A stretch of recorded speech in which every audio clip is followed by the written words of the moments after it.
Assalamualaikum warahmatullahi wabarakatuh. Waalaikumsalam warahmatullahi wabarakatuh. Pertama-tama saya mengucapkan terima kasih kepada Biro SDM sehingga hari ini kita bisa melakukan sharing terkait pemutahiran data mandiri. Sebelumnya saya ucapkan juga selamat datang kepada para pejabat pimpinan tinggi, struktural, koordinator, subkoordinator, serta pejabat fungsional dan para peserta BIMTEK pemutahiran data mandiri ASN dan PPT non ASN di lingkungan BKN.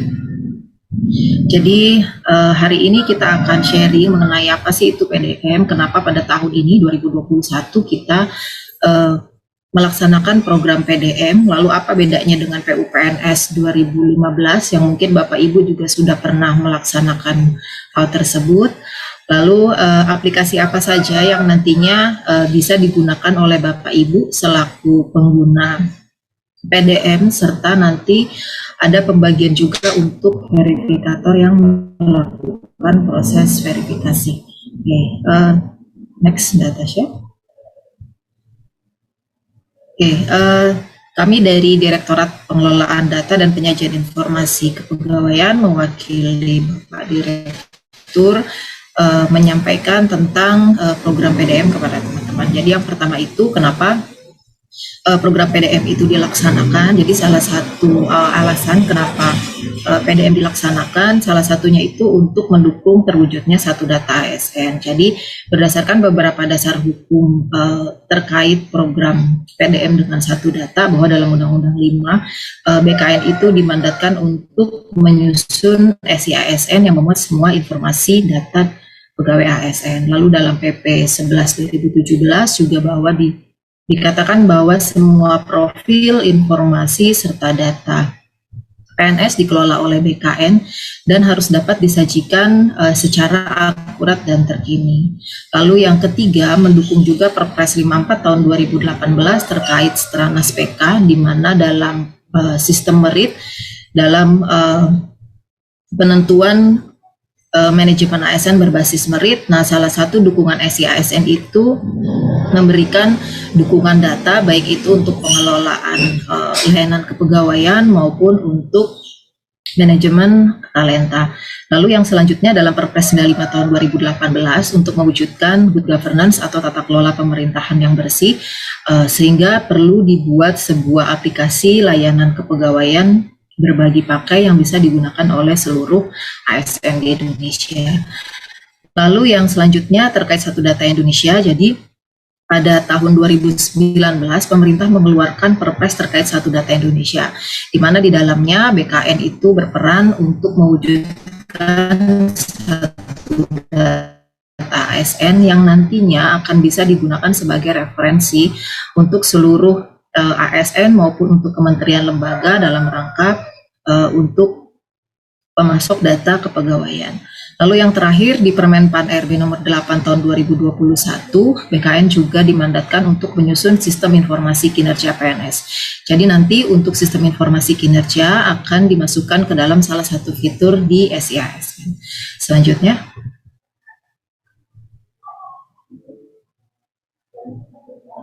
Ya, nah mungkin Bapak Ibu bertanya satu data ASN itu apa sih? Apa bedanya dengan data yang dikelola oleh BKN saat ini? Ya, jadi satu data ASN itu adalah kebijakan tata kelola data. Jadi bagaimana data ASN, data PNS seluruh Indonesia. Jadi kalau sekarang mungkin ada PNS, ada P3K, serta ada PPT non ASN.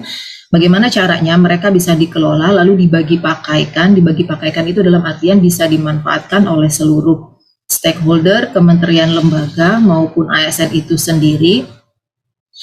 Sementara datanya itu harus kualitasnya itu baik, akurat dan terkini. Nah, dalam pengelolaannya satu data ASN itu akan mewujudkan bahwa ketika kita memiliki satu data ASN, berarti satu data Bapak Ibu akan sama antara data yang dikelola oleh BKN, dikelola oleh instansi maupun yang nantinya bisa dimanfaatkan oleh kementerian lembaga maupun pemerintah. Nah, kenapa satu data ASN itu dibuat? Nah, salah satunya untuk pedoman penyelenggaraan data di lingkungan BKN.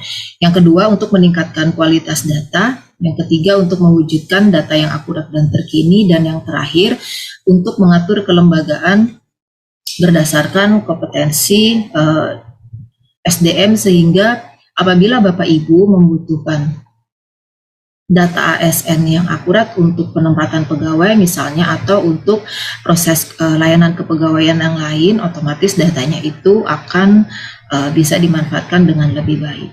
Next lagi.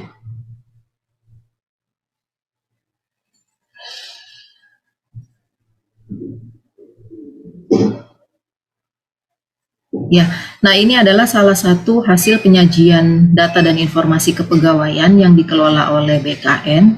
Jadi kita 2 kali dalam 1 tahun per 6 bulan itu menyajikan statistik data kepegawaian ASN. Nah di sini kita bisa melihat sebaran data ASN, baik itu PNS, P3K maupun PPT non-ASN.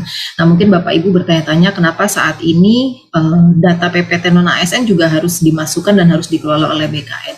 Nah jadi ketika kami melakukan penyajian data, lalu ditanya berapa jumlah seluruh ASN yang ada di Indonesia, lalu berapa jumlah ketika tidak ada data PPT non-ASN, padahal jabatan tersebut sudah diduduki oleh PPT non-ASN, maka akan terjadi perhitungan yang berbeda di antara jumlah jabatan yang kosong dengan pemangku yang ada. Nah, oleh sebab itu pada tahun ini Pemutakhiran Data Mandiri memasukkan juga PPT non-ASN ke dalam data yang harus dimutakhirkan. Next lagi.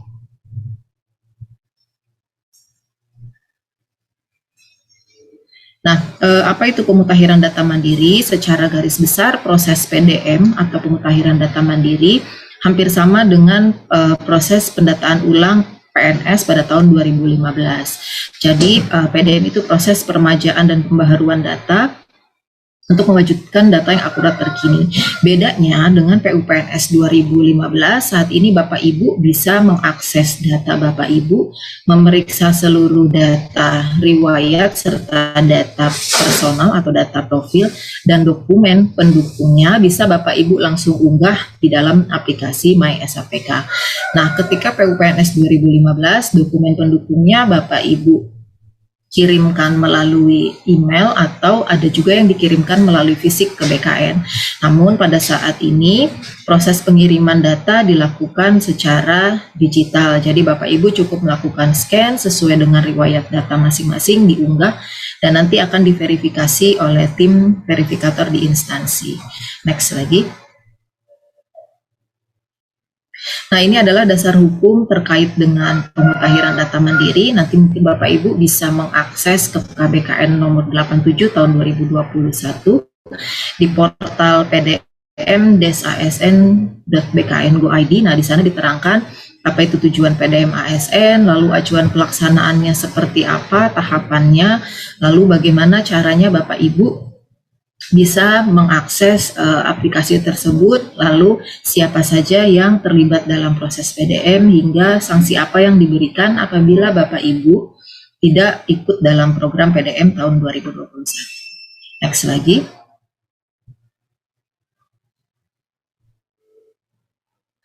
Nah, target pendataan PDM 2021 adalah ASN dan PPT non-ASN. ASN itu terdiri dari PNS, P3K, dan CPNS. Nah, untuk PPT non-ASN, apabila di instansi Bapak Ibu memiliki pejabat pimpinan tinggi non-ASN, maka mereka juga wajib melakukan pemutakhiran data. Yang membedakan antara ASN dengan PPT non-ASN hanya untuk login. Jadi untuk login PNS, P3K, CPNS menggunakan NIP, sedangkan untuk PPT non-ASN menggunakan NIK. Next lagi. Nah, PNS yang tidak mengikuti PDM tahun 2021 adalah yang pertama, PNS yang tidak mengikuti EPUPNS 2015. Mengapa? Karena status mereka saat ini di SAPK kita itu tidak aktif, sehingga mereka tidak bisa mengakses MySAPK dan harus diaktifkan dulu sebelum mereka bisa melaksanakan proses PDM. Lalu yang kedua, para PNS yang akan pensiun tahun 2020 sampai 2022. Kenapa? Karena biasanya usul pensiun itu sudah dilakukan 6 bulan bahkan 1 tahun sebelumnya. Jadi ketika mereka sudah diusulkan untuk pensiun, mereka tidak perlu melakukan proses PDM. Next lagi.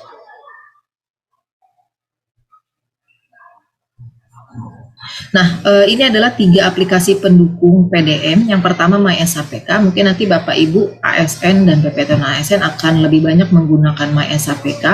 Jadi MySAPK itu ada 2 jenis, yang berbasis web atau berbasis web base, lalu yang kedua berbasis mobile yang saat ini sudah ada versi Android. Jadi nanti Bapak Ibu bisa mengakses data Bapak Ibu masing-masing melalui MySAPK. Lalu apabila ada data yang tidak sesuai, dalam artian tidak lengkap ataupun mungkin datanya belum terupdate, bisa ditambahkan, diusulkan melalui MySAPK. Lalu yang kedua SIHSN, nah ini diperuntukkan untuk petugas verifikator serta approval dari instansi. Nah mungkin nanti ini akan dikelola oleh Biro SDM, lalu akan ditunjuk siapa yang menjadi verifikator, siapa yang menjadi user approval. Dan yang terakhir adalah helpdesk. Nah, nanti di helpdesk ini Bapak Ibu ketika mengalami permasalahan terkait usul PDM ataupun akses data, bisa melakukan layanan helpdesk melalui helpdesk yang ada di MySAPK. Lalu untuk beberapa FAQ, Bapak Ibu bisa mengakses di portal pdm-asn.bkn.id. Nah, next.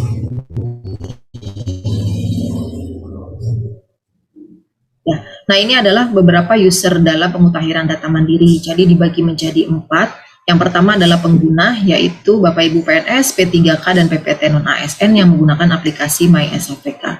Nah untuk verifikator, approval, serta admin ini dikelola oleh Biro SDM. Jadi nanti akan ditunjuk siapa yang menjadi admin, siapa yang menjadi verifikator untuk memverifikasi data Bapak Ibu, lalu siapa yang menjadi approvalnya.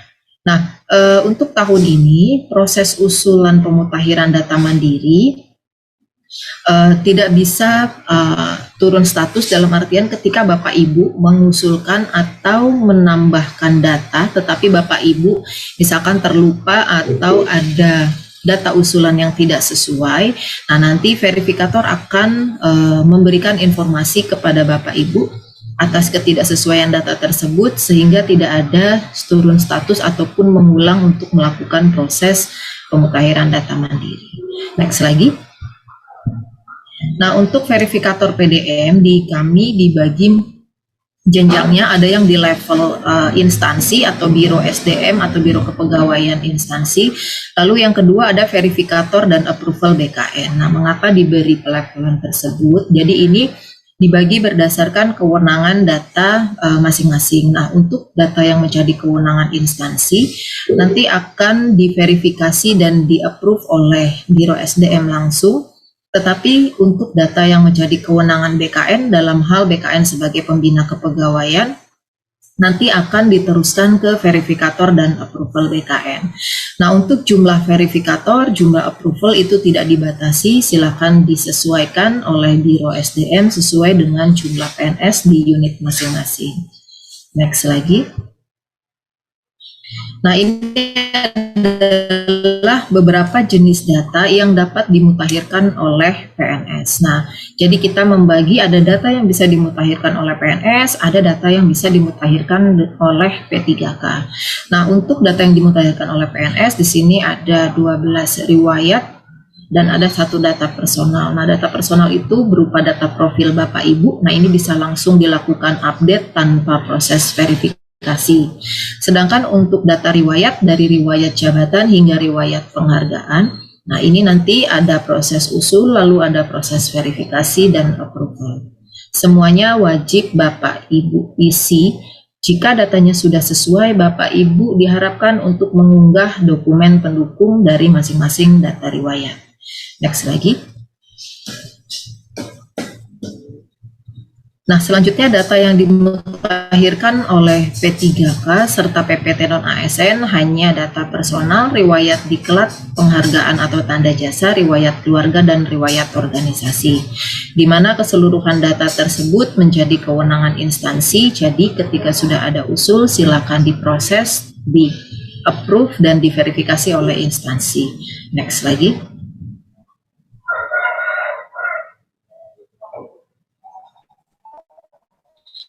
Nah, mungkin teman-teman ada yang bertanya-tanya Bapak Ibu, nah saat ini data apa saja yang bisa dilakukan perubahan, lalu apakah saya harus melakukan perubahan terhadap semua riwayat yang sudah saya miliki, atau hanya data terakhir saja. Nah, jadi kami membagi untuk beberapa riwayat hanya satu data terakhirnya saja. Untuk riwayat jabatan, pendidikan, diklat kursus, pangkat golongan ruang, PMK, CPNS, PNS, organisasi, dan penghargaan, Bapak Ibu hanya bisa melakukan proses update. Dalam artian update itu menambah ataupun merubah data yang sudah ada hanya untuk satu riwayat terakhir saja.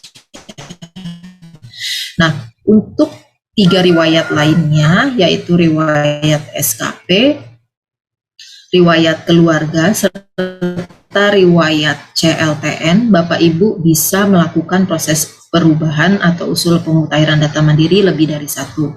Untuk SKP 2 tahun terakhir berarti ada 2 data riwayat. Nah, untuk riwayat keluarga silakan Bapak Ibu update data orang tuanya, data pasangannya, serta data anaknya.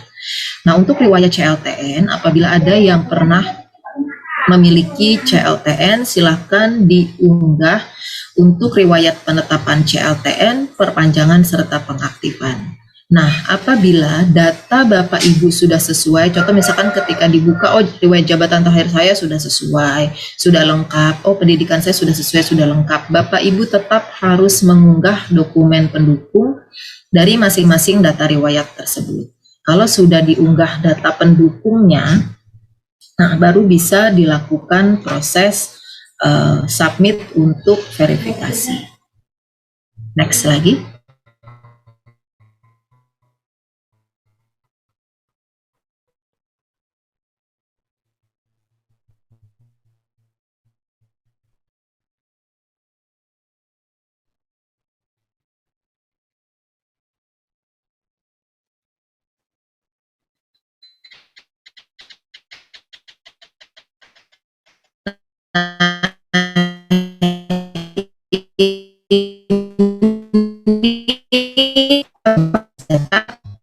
Dalam isinya, Bapak Ibu bisa lihat pertama log kerja audit NPWP sampai kesulitan.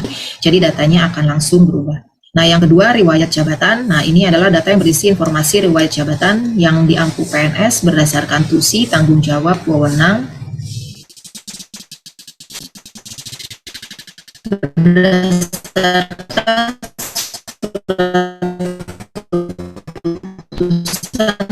pengangkatan jabatan ASN.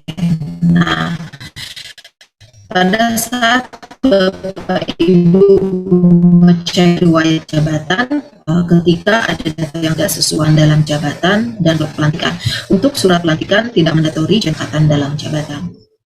Next.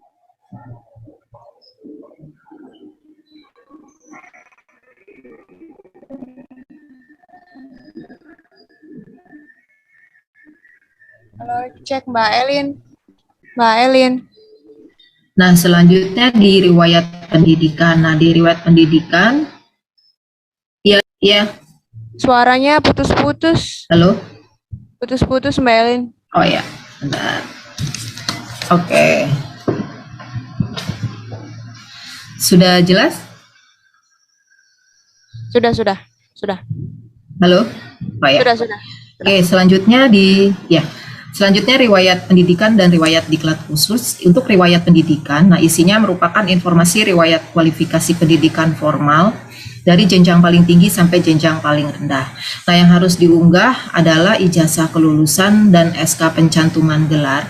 Apabila Bapak Ibu sudah memiliki pendidikan lebih tinggi namun belum terupdate datanya di MySAPK. Nah, yang perlu diperhatikan ketika Bapak Ibu ada riwayat pendidikannya, misalkan ada yang tidak lengkap 2 pendidikan terakhir, bukan update untuk riwayat yang paling akhirnya saja untuk riwayat pendidikan. Nah, kalau misalkan belum pernah dilakukan proses pencantuman gelar atau penyesuaian ijazah, maka Bapak Ibu diharapkan untuk mengusulkan proses penyesuaian ijazah atau pencantuman gelar melalui Biro SDM masing-masing. Nah, untuk riwayat diklat dan kursus, nah Bapak Ibu bisa melengkapi riwayat diklat ataupun kursus untuk satu riwayat terakhir dengan mengunggah sertifikat pendidikan maupun pelatihan atau kursus atau seminar. Nah, untuk jumlah jamnya silakan nanti diisikan sesuai dengan jumlah jam yang tertera pada masing-masing sertifikat. Next lagi. Nah, ini adalah tata cara pengusulan pendidikan apabila Bapak Ibu merasa bahwa memiliki pendidikan yang lebih tinggi, akan tetapi datanya belum update di dalam SAPK maupun di My SAPK. Nah, untuk pencantuman gelar di sebelah kiri, Bapak Ibu bisa mengusulkan ke Biro Kepegawaian dengan melengkapi dokumen-dokumen seperti tertera pada gambar. Nah, untuk penyesuaian ijazah juga sama, silakan nanti dilengkapi untuk masing-masing dokumen pendukungnya. Nanti bisa diusulkan ke Biro Kepegawaian atau Biro SDM. Next lagi. Nah, untuk riwayat SKP, nah nanti Bapak Ibu diminta untuk mengecek 2 riwayat tahun terakhir SKP-nya. Kalau misalkan riwayat SKP-nya masih tidak sesuai, silakan Bapak Ibu tambahkan. Setelah itu diunggah bukti realisasi SKP-nya. Lalu untuk data yang lebih dari 1, jangan lupa diklik data saya sudah sesuai, sehingga bisa bertambah di dalam riwayat histori pengajuan untuk usul pemutahiran data mandiri. Nah, untuk riwayat penghargaan atau tanda jasa, nah di sini Bapak Ibu bisa menambahkan jika pernah mendapatkan tanda jasa atau tanda kehormatan berdasarkan penilaian kontribusi balas jasa pemerintah yang diberikan langsung kepada PNS. Nah, yang harus diunggah adalah surat keputusan penghargaan atau tanda jasanya. Next lagi. Nah, untuk riwayat pangkat dan golongan ruang, Bapak Ibu bisa melakukan pengecekan dan mengunggah SKKP-nya serta per TKP apabila memiliki, kalau tidak hanya bisa melakukan unggah untuk surat keputusan kenaikan pangkatnya. Nah, untuk riwayat keluarga, Bapak Ibu harus melakukan pengecekan untuk riwayat data orang tua, ayah ibu, data pasangan, suami istri, dan data anak. Nah, untuk dokumen unggah pada masing-masing, untuk orang tua ada kartu keluarga dengan akte, untuk pasangan ada surat nikah, dan untuk anak menggunakan data unggahnya akte kelahiran. Nah, mungkin Bapak Ibu akan bertanya bagaimana dengan yang KP pada bulan Oktober, karena biasanya layanan kepegawaiannya sudah selesai, namun SKKP-nya belum dicetak atau belum diterima oleh Bapak Ibu. Jadi nanti ada beberapa dokumen pendukung yang misalnya dokumennya itu tidak tersedia ini, dan atau misalkan hilang, ternyata sudah tidak ada salin dokumen pengganti sebagai bukti usia, ya Putus-putus lagi. Atau jaringannya ya?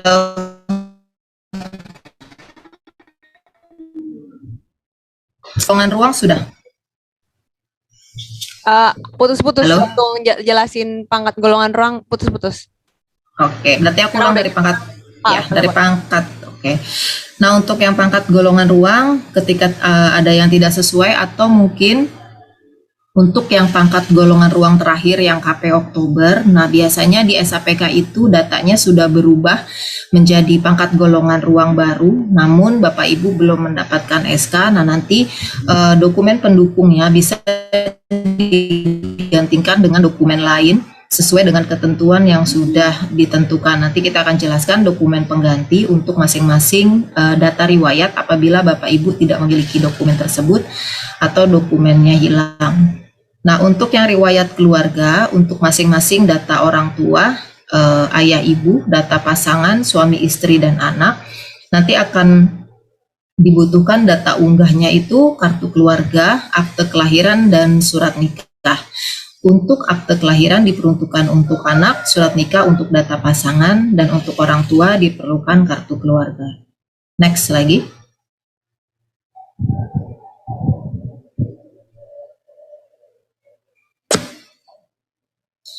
Nah, untuk riwayat peninjauan masa kerja, nah apabila Bapak Ibu sudah pernah mengurus PMK atau peninjauan masa kerja dapat ditambahkan di dalam riwayat di MySAPK. Nah, atau kalau yang memang sudah pernah diusulkan dan ada datanya di dalam SAPK, Bapak Ibu tinggal melakukan unggah untuk surat keputusan peninjauan masa kerjanya. Nah, kalau misalkan tidak ada SKPMK-nya, nah itu nanti dapat diganti dengan dokumen pengganti yang lain.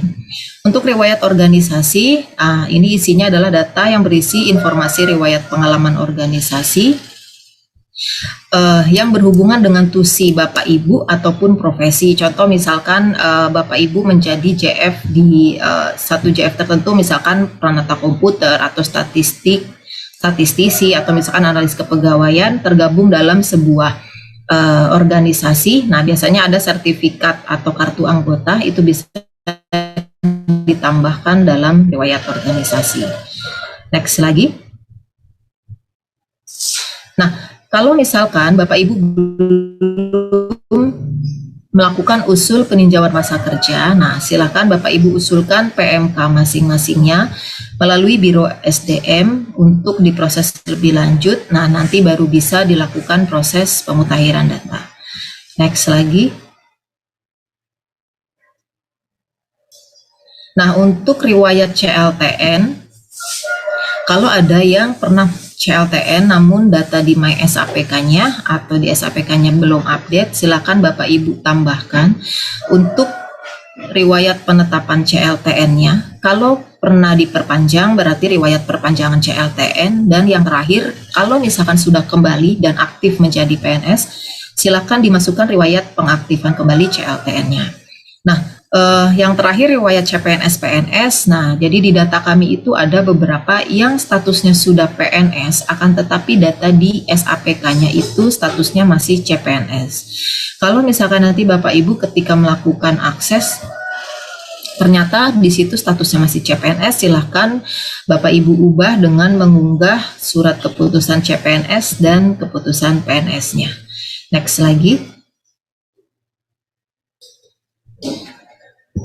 Nah, ini adalah tata cara pengusulan CLTN apabila ada yang data CLTN-nya belum lengkap. Silakan dilengkapi sesuai dengan persyaratan lalu diusulkan ke Biro SDM. Next lagi.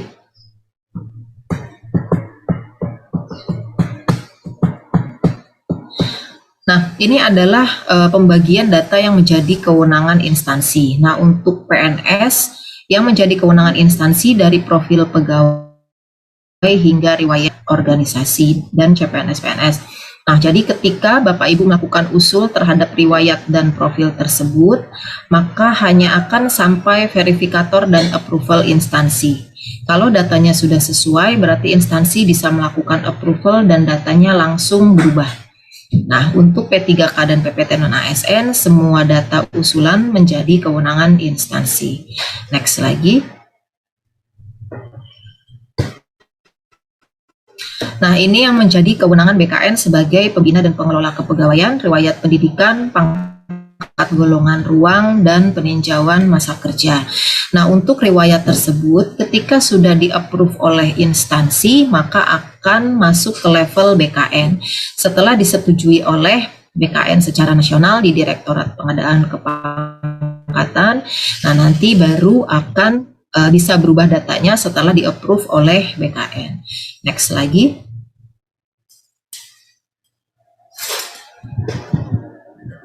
Nah, ini adalah dokumen pengganti apabila Bapak Ibu dokumennya ada yang tidak ada itu dalam artian tidak memiliki salinan atau kopiannya. Nah, Bapak Ibu bisa menggunakan data fotokopi dan dilegalisir oleh Biro SDM ataupun pejabat yang ditunjuk untuk melakukan legalisasi untuk masing-masing data tersebut. Nah, untuk khusus pendidikan, karena yang mengeluarkan adalah universitas, nah Bapak Ibu bisa menggantikan dengan legalisir dari universitas atau sekolah masing-masing. Nah, kalau misalkan fotokopi legalisirnya pun tidak ada dan kalau mau minta legalisir di univnya itu sulit, bisa digantikan dengan surat keterangan dari sekolah ataupun kopertis atau universitasnya. Nah, untuk pangkat golongan pendidikan pangkat golongan jabatan peninjauan masa kerja CPNS PNS, SKP penghargaan dan CLTN, apabila datanya dokumen pendukung Bapak Ibu tidak ada dalam artian hilang, bisa diganti dengan surat keterangan dari Biro Kepegawaian masing-masing. Nah, untuk template surat keterangannya bisa di-download atau diambil di link yang http://tiny.cc surat keterangan PDM. Nah, khusus untuk keluarga, karena dokumennya berupa surat nikah, akte kelahiran, nah, Bapak Ibu bisa melakukan fotokopi dan legalisir di KUA setempat ataupun di kelurahan sesuai dengan domisili masing-masing. Next lagi, Chef.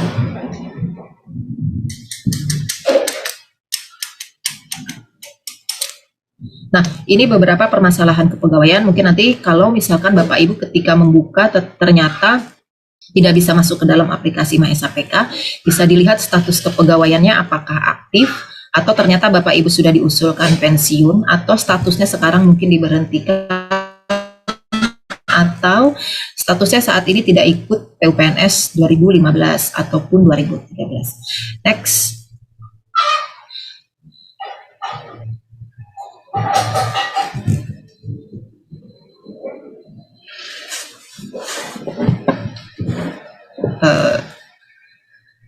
Tes Tasa.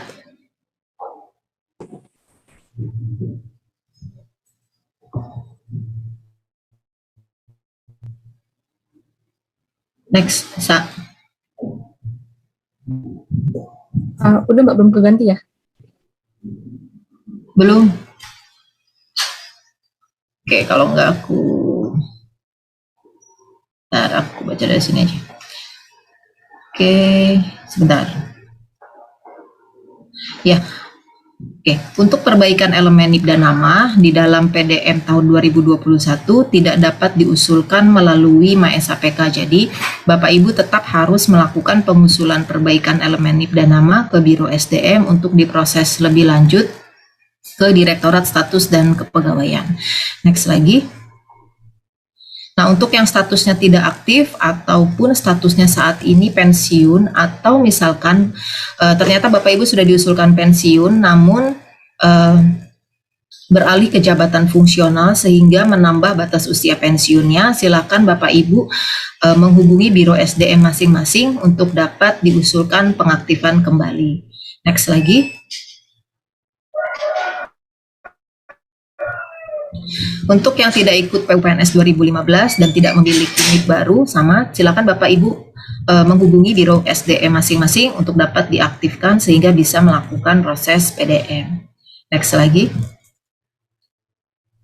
Ya, untuk yang diberhentikan, nah apabila ada PNS di lingkungan BKN yang statusnya saat ini diberhentikan namun setelah itu ada surat keputusan untuk pengaktifan kembali, nah nanti Biro SDM silakan berkoordinasi dengan Direktorat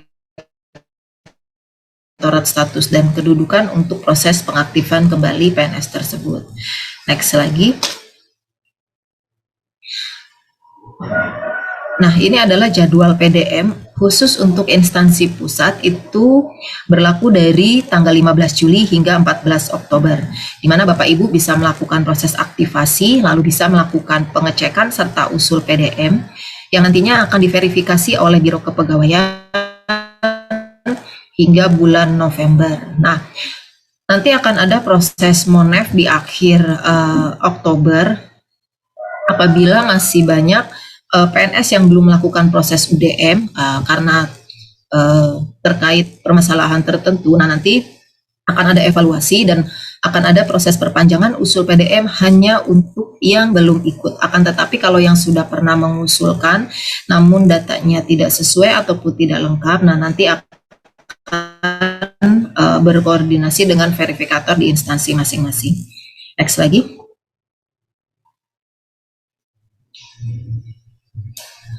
Nah, ini adalah alur untuk admin instansi. Jadi pertama-tama kemarin memang dilakukan proses rekod email untuk data PPT non-ASN dengan data ASN. Nah, dalam rangka untuk proses aktivasi. Nah, selanjutnya usul untuk admin PDM sudah dilakukan. Lalu penentuan lokasi untuk UNOR verifikator dan approval ini juga sudah dilakukan oleh tim dari Biro SDM. Dan penentuan verifikator dan approval instansi juga sudah dilakukan. Dan yang terakhir tinggal proses verifikasi dan approval data. Nah, nanti Bapak Ibu silakan memilih UNOR verifikatornya sesuai dengan unit masing-masing sebelum melakukan usul PDM-nya. Next lagi. Nah, saat ini proses aktivasi MySAPK berdasarkan data per tanggal 9 Agustus, total dari jumlah PNS di BKN sejumlah 2.404, total yang sudah melakukan aktivasi 2.330 PNS, yang belum aktivasi masih 74 orang, jadi status progres aktivasinya sudah 96,92%. Nah, termasuk yang progresnya sudah sangat baik untuk BKN. Jadi tinggal melanjutkan ke tahap itu proses usul untuk pemutakhiran data mandiri. Nah, ini adalah tahapan alur untuk pengguna. Jadi nanti Bapak Ibu mungkin yang sudah bisa login dan aktivasi tadi yang 2.330 orang bisa melakukan pengecekan untuk data profil serta masing-masing data riwayatnya. Nah, Bapak Ibu bisa mengecek seluruh datanya, tetapi hanya bisa melakukan usul perubahan ataupun penambahan. Ubah dalam artian data riwayat terakhirnya sudah ada namun tidak sesuai, jadi dilakukan perubahan, atau ternyata data riwayat terakhirnya belum masuk ke dalam data SAPK maupun MySAPK. Nah, nanti bisa dilakukan usul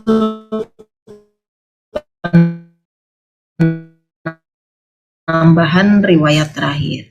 Nah, silakan berkata dengan memasukkan data yang terkini ditambah dengan dokumen pendukung. Nah, setelah itu Bapak Ibu silakan lihat riwayat atau histori pengajuan.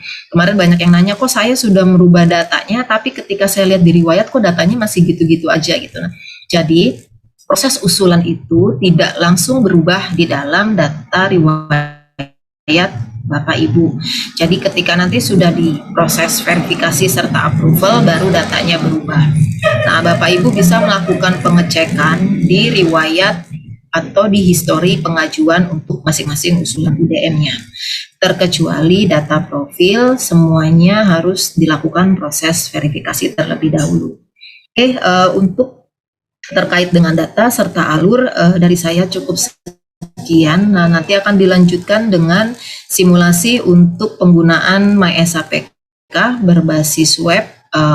Saat ini yang web itu sudah bisa digunakan. Kalau yang Android baru di-up di Play Store-nya per hari ini. Jadi Bapak Ibu bisa melakukan update untuk untuk aplikasi MySAPK yang versi mobile Android-nya dengan membuka Google Play Store, lalu silakan diupdate aplikasinya. Per hari ini sudah dilakukan deploy untuk yang versi terbaru yang Android.